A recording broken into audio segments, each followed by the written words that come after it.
ఇక చివరిగా తిరుపతి లోక్సభకి వెళ్దాం. తిరుపతి లోక్సభ ఒకసారి పరిశీలిస్తే సర్వేపల్లి, గూడూరు, సూళ్లూరుపేట, వెంకటగిరి, తిరుపతి, శ్రీకాళహస్తి, సత్యవేడు ఇవన్నీ కలిపితే తిరుపతి లోక్సభ నుంచి మధ్యలో గురుమూర్తి ఆయన మరొకసారి పోటీ చేస్తున్నారు.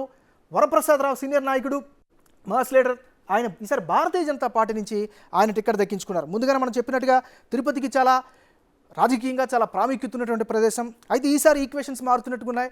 ఏదేమైనప్పటికీ కూడా యాజ్ ఆఫ్ టుడే ఉన్నటువంటి సినారియోల బట్టి చూస్తే తిరుపతి లోక్సభలో వైఎస్ఆర్ కాంగ్రెస్ పార్టీకి అనుకూలమైనటువంటి వాతావరణం కనిపిస్తున్నట్టుగా గ్రౌండ్ నుంచి చూస్తున్న సమాచారాన్ని బట్టి మనకు అర్థమవుతుంది.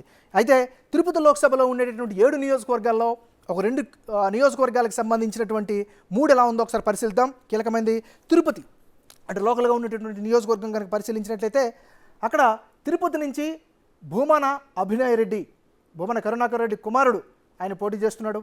ఆరణి శ్రీనివాసులు జనసేన పార్టీ నుంచి టికెట్ దక్కించుకున్నారు కూటమి తరపు నుంచి. అయితే ఇక్కడ తెలుగుదేశం పార్టీ తరపు నుంచి సీనియర్ నాయకురాలు ఆమె అక్కడ టికెట్ ఆశించింది. కానీ చివరి నిమిషం వరకు కూడా వాళ్ళు కూడా ప్రచారాలు చేశారు, నమ్మకం పెట్టుకున్నారు తెలుగుదేశం పార్టీకి టికెట్ వస్తుందని. కానీ కూటమి ఈక్వేషన్స్ ప్రకారం తిరుపతి జనసేన పార్టీకి టికెట్ ఇవ్వాల్సిన పరిస్థితి వచ్చింది. సో చివరాఖరికి మళ్ళీ వాళ్ళ ఈక్వేషన్స్ అన్ని సెట్ అయ్యే బయట వరకు మాత్రం అందరూ బాగానే కనిపిస్తూ ఉన్నారు.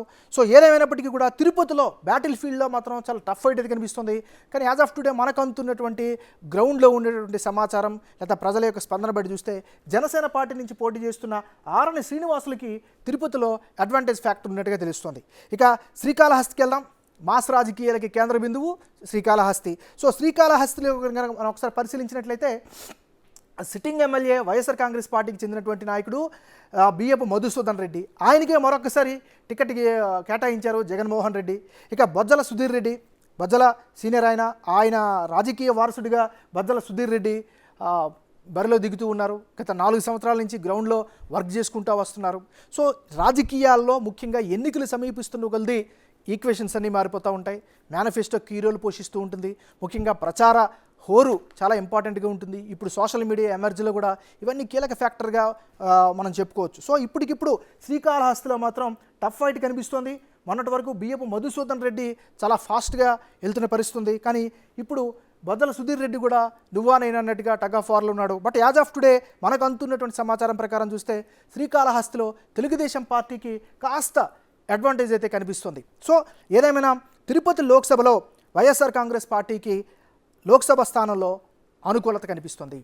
సో ఓవరాల్గా ఇవి ఆంధ్రప్రదేశ్లో ఉండేటటువంటి 25 నియోజకవర్గాలకు సంబంధించి అంటే తిరుపతి నుంచి శ్రీకాకుళం వరకు ఉండేటటువంటి నియోజకవర్గాల్లో యాజ్ ఆఫ్ టుడే ఉండేటటువంటి అంచనాలు మాత్రమే. ఇది సర్వే కాదు, ఒక రకమైనటువంటి అంచనా, ఒక స్టడీగానే మనం చెప్పుకోవచ్చు.